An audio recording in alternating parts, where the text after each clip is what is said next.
एक बार एक इंसान अपनी जिंदगी से बहुत परेशान था। वह हर समय अपने आप को कोसता रहता था कि क्या जिंदगी मिली है, मुझे क्या जीवन है, हर परेशानी मेरे साथ ही है, हर दुख मुझे ही आकर घरता है, हर झंझट मेरे ही सर पड़ती है। एक दिन इसी तरह अपने आप को बैठा हुआ कोस रहा था कि क्या नसीब है मेरा, क्या किस्मत है मेरी, क्या जिंदगी है मेरी, कि तभी अचानक एक बाज अपने शिकार को पंजों में दबाए हुए एक पेड़ पर आकर बैठ जाता है और वहीं पर अपने उस शिकार को खाने लग जाता है। यह परेशान आदमी जब उस बाज को देखता है तो कहने लगता है कि क्या जिंदगी है इसकी, क्या जीवन जी रहा है, मजे का ना इसे खाने की चिंता, ना पीने की, ना पहनने की, और ना ही परिवार की शिकार करता है, और मस्त खुली हवाओं में कभी इधर घूमता है कभी उधर घूमता है, सारे दिन आसमान में उड़ता रहता है। असल जिंदगी तो यही है, जीवन तो यह जी रहा है।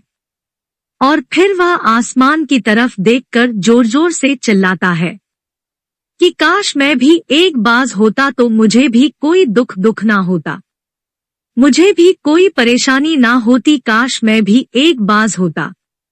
जब वह 2 से 3 बार जोर जोर से चिल्लाता है कि काश मैं भी एक बाज होता तो मुझे भी कोई दुख ना होता, मुझे भी कोई परेशानी ना होती, तो अचानक आसमान में बिजली कड़कने लग जाती है और आसमान से आवाज आती है कि हे इंसान, क्या यह हमने सच सुना कि तू हमारी दी हुई जिंदगी से परेशान है और तू एक बाज बनना चाहता है। तो इस आकाशवाणी को सुनकर यह इंसान हैरान रह जाता है और आसमान की तरफ देखकर कहता है कि हाँ, मैं सच में अपनी इस जिंदगी से बहुत परेशान हूँ, क्योंकि हर परेशानी मेरे साथ ही है, हर दुख मुझे ही है, हर तकलीफ मेरे ही साथ है। तो आसमान से फिर आवाज आती है कि हे इंसान, एक बार फिर सोच ले, हमने तुझे बड़ी प्यारी जिंदगी दी है, लेकिन अगर फिर भी तू चाहता है कि हम तुझे बाज बना दे तो हम तुझे बाज बना देंगे, लेकिन अगर एक बार हमने तुझे बाज बना दिया तो फिर हम तुझे बाज से इंसान दोबारा नहीं बनाएंगे। तो यह आदमी तुरंत जवाब देता है कि मैंने अच्छी तरह से सोच लिया है कि मुझे बाज ही बनना है, और एक बार बाज बनने के बाद मैं दोबारा कभी नहीं कहूंगा कि मुझे इंसान बनना है। तभी ऊपर से आवाज आती है कि जैसे तुम्हारी इच्छा, और वह इंसान बाज बन जाता है। बाज बनते ही वह इंसान खुली हवाओं में उड़ने लगता है, कभी उड़ता हुआ इधर चला जाता है, कभी उड़ता हुआ उधर चला जाता है, और सोचता है क्या मजे की जिंदगी है। असल जिंदगी तो यही है, ना कोई चिंता, ना कोई परेशानी, ना कोई डर। वह सारा दिन ऊंचे आसमान में उड़ता रहता है, 2-3 मिनट पंख मारता है, उसके बाद पंख मारना बंद कर देता है और लंबे समय तक हवाओं में तैरता रहता है। इसी तरह हवाओं में तैरते हुए शाम का समय नजदीक आ जाता है तो वह सोचता है कि मेरे पास रहने का एक ठिकाना भी होना चाहिए, मेरा अपना एक घर होना चाहिए जहां मैं रात में आराम कर सकूं। तो यह सोचकर वह छोटी छोटी लकड़ियां इकट्ठा करने लग जाता है और एक ऊंचे पेड़ पर अपना घोंसला बनाने लग जाता है। एक एक लकड़ियां इकट्ठा करके वह अपने लिए एक सुंदर सा घोंसला तैयार कर लेता है और रात में उसी में सो जाता है और सोचता है सुबह उठकर शिकार भी करूंगा और सुबह उठकर फिर से मौज मस्ती भी करेंगे, खुली हवाओं में उड़ेंगे। सुबह होते ही वह शिकार की तलाश में निकल पड़ता है, हवाओं में उड़ता रहता है, ऊपर से जाकर देखता है कि कहीं जमीन में मुझे कोई शिकार नजर आए तो मैं तुरंत जाकर उसे दबोच लूं और वहीं पर खा लूं, लेकिन उसे कोई शिकार नजर नहीं आता। काफी समय बीत जाता है, वह लगातार ऊंचाई से शिकार को ढूंढता रहता है, लेकिन उसे कोई शिकार नहीं मिलता। फिर पास एक जंगल होता है, यह उस जंगल में चला जाता है, यह सोचकर कि शायद वहाँ कोई अच्छा सा शिकार मेरे हाथ आ जाए। यह जंगल के ऊपर उड़कर शिकार को ढूंढता रहता है। जंगल के अंदर जाकर भी शिकार को ढूंढता है, लेकिन इसे वहाँ भी कोई शिकार नहीं मिलता। शाम का समय नजदीक आ जाता है तो मायूस होकर वापस अपने घोंसले की तरफ लौट रहा होता है कि रास्ते पर थककर एक पेड़ के ऊपर बैठ जाता है। जब यह उस पेड़ के ऊपर बैठा होता है तो उसकी नजर एक बीमार चिड़िया पर पड़ती है जो कि ला अवस्था में होती है। यह तुरंत जाकर उसे दबोच लेता है, उसके पंख निकालकर अलग कर देता है और उसे खा जाता है। उस चिड़िया को खाने के बाद वह अपने घोंसले की तरफ उड़ जाता है और रास्ते में सोचता है कि चलो बीमार चिड़िया ही सही, लेकिन कुछ तो खाने को मिला। वह अपने घोंसले पर पहुंचकर आराम करने लगता है और सोचता है सुबह एक अच्छा सा शिकार पकड़ूं और अपनी भूख मिटा लूंगा। जैसे ही सुबह का प्रकाश होता है यह निकल पड़ता है, अपने शिकार की तलाश में हवा में उड़ता रहता है, लेकिन आज फिर कोई शिकार इसके हाथ नहीं आता। काफी समय बीत जाता है। यह ऊंचाइयों पर जाकर अपनी तेज नजरों से शिकार को ढूंढने की पूरी कोशिश करता है, लेकिन इसे कोई भी शिकार नजर नहीं आता। फिर यह पास के उस जंगल की तरफ चला जाता है, लेकिन इसे वहां भी कोई शिकार नहीं मिलता।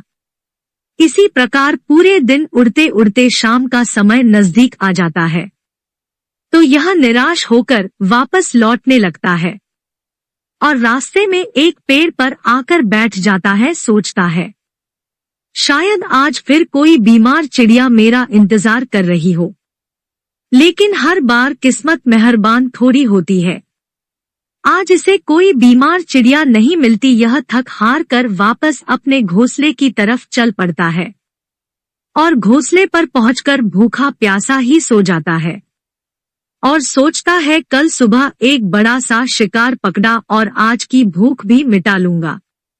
रात को अपने घोंसले में सोया होता है, गहरी नींद में होता है कि तभी एक भयानक तूफान आता है। इस तूफान की हवा इतनी तेज होती है कि इसके घोंसले को उड़ाकर एक जगह फेंक है और वे कहीं दूर दूसरी जगह फेंकते हैं तो यह जहां पर गिरता है वहां नीचे एक नोकदरा लकड़ी पड़ी होती है जो इसके पंजे में गड़ जाती है और इसे बुरी तरह घायल कर देती है। तूफान के रुकने के बाद बारिश शुरू हो जाती है। तेज बारिश होती रहती है, पर यह किसी तरह से पेड़ों के नीचे छुपकर बैठा रहता है। बड़ी मुश्किल से इसकी रात कटती है। जब सुबह होती है तो बारिश रुक जाती है। बारिश के रुकते ही चारों तरफ खुशियां छा जाती हैं, चारों तरफ हरियाली छा जाती है। नदियां और झरने तेजी से बहने लगते हैं।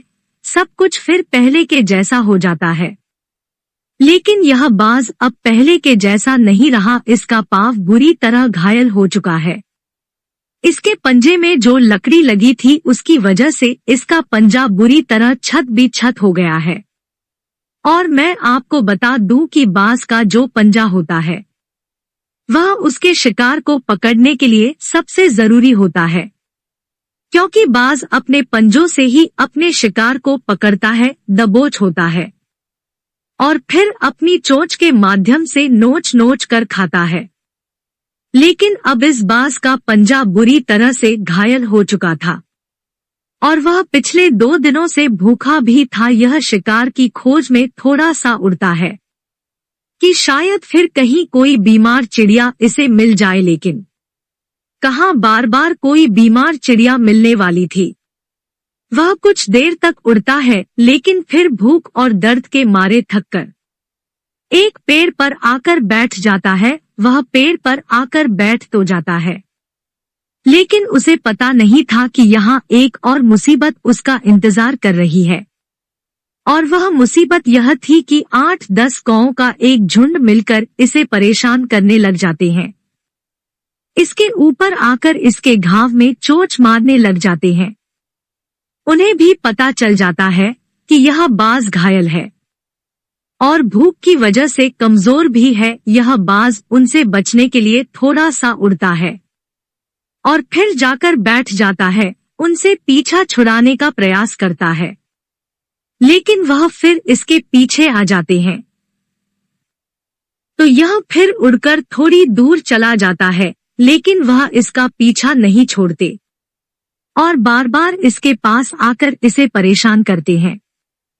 कौवे अक्सर बाज के साथ ऐसा करते हैं, लेकिन फिर बाज भी उनके साथ एक खेल खेलता है।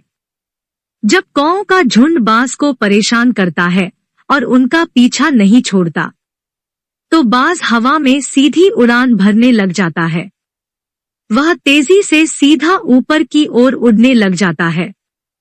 कौवे भी उसके पीछे उड़ते हैं, लेकिन कुछ देर तक उड़ने के बाद कौवे ऐसी ऊंचाई पर पहुंच जाते हैं जहां पर उन्हें ठीक से ऑक्सीजन मिलनी बंद हो जाती है।